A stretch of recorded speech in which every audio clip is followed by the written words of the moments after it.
everyone, it's Chris Medine over at Loan Depot, and this is our 8th episode of our series, Business Planning for Loan Officers.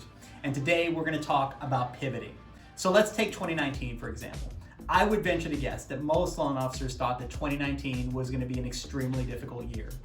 I would also venture to guess that for most loan officers, it ended up being one of the best years of their careers.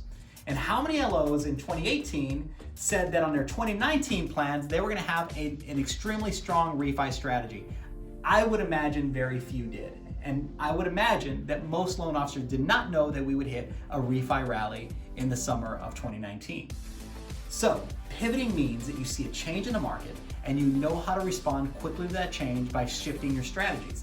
It's gotta be a discipline in your process. I talked about last week how having accountability partners are extremely important because it forces you to stop and look at your strategies and make changes where you need to make them.